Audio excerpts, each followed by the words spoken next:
আসসালামু আলাইকুম গাইস। কয়েকদিন ধরে আমি ভিডিও নিয়মিত দিতে পারতেছি না, এই জন্য দুঃখিত। আর আসলে আমার যেটা দিয়ে ভিডিও করতাম আইফোন, ওইটা কি হয়েছে, সাইকেল থেকে পড়ে ওই যে পকেটে ছিল আর ভেঙে গেছে মোবাইলটা, আইফোনটা।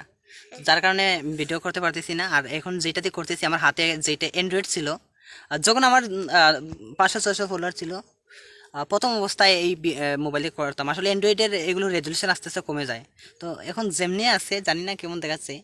তারপরও ইনশাল্লাহ 15-16 দিন পরে আবার পাবেন, নতুন মোবাইল কিনবো ইনশাল্লাহ। তো সালমান এখন আপনাদেরকে একটি বাংলা গজল শোনাবে, আর আমি আপনাদেরকে একটি উর্দু গজল শোনাবো। আর শোনার আগে উপরে একটি বাইরের পেজ কি করছি, মেনশন করে দিয়েছি। যদি ভালো লাগে আমাদের গজলগুলো, বাইরের পেজটি একটু ফলো করে পাশে থাকবেন। তো প্রথমে কে তুমি ए सब जे गुम्बद वाले मंजूर दुआ करना, जब वक्त नाज़ा आए आका,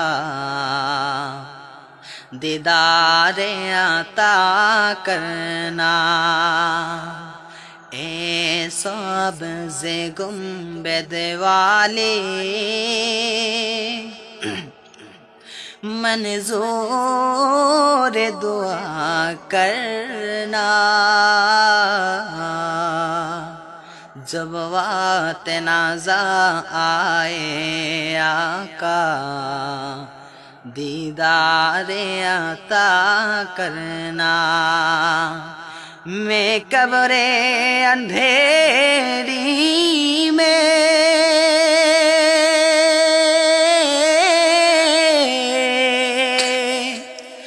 घबराऊंगा जब तन्हा, इमदाद मेरी करने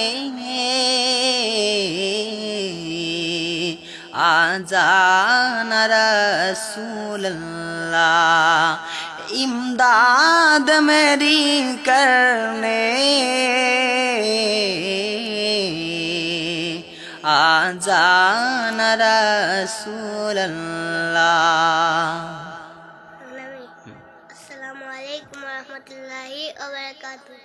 মা ফাতেমার নয়নে মনি হযরত আলীর জান, মা ফাতেমার নয়নে মনি হযরত আলীর জান, ইমাম হুসাইন শহীদ হলো কারবালার ময়দানে, হুসাইন শহীদ হলো কারবালার ময়দানে। দয়াল নবীর জবানে কারবালার বয়ানে, দয়াল নবীর জবানে কারবালার বয়ানে আমাদের রাসূল শহীদ হবেন হাদিসে প্রমাণ, ইমাম হুসাইন শহীদ হলেন কারবালার ময়দান, শহীদ হলেন কারবালার ময়দান।